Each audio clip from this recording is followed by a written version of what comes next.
Let us look at this question. Question number 3rd. Let the sum of n, 2n and 3n terms of an AP be S1, S2 and S3.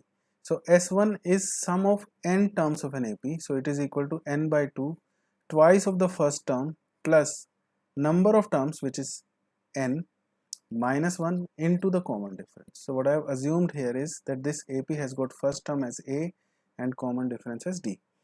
Okay, so this is my S1. What is S2? S2 is sum of 2n terms.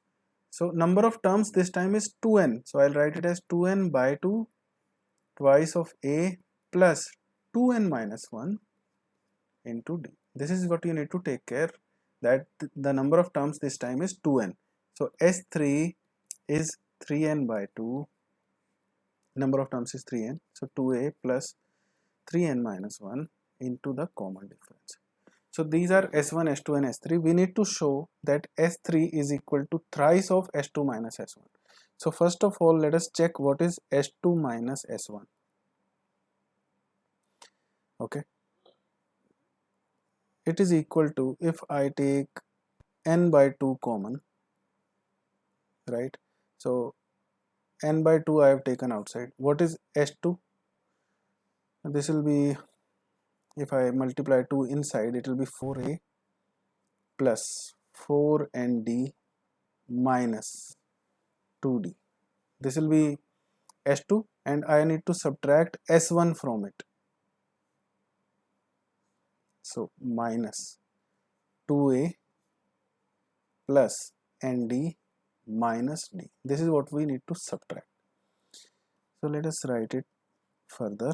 This will be 4a plus 4nd minus 2d minus 2a minus nd plus d.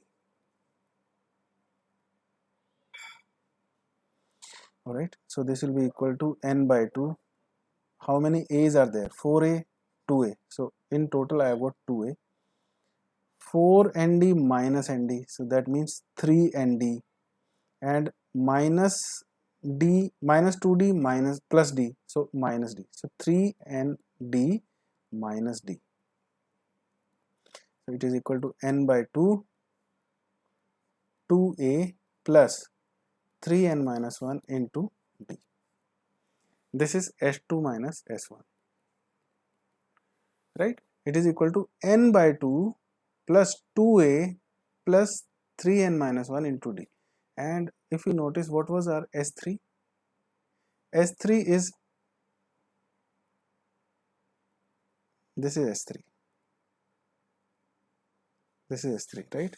So if you notice, inside the bracket, this is the same expression, and outside the bracket, it is thrice of n by 2 into this.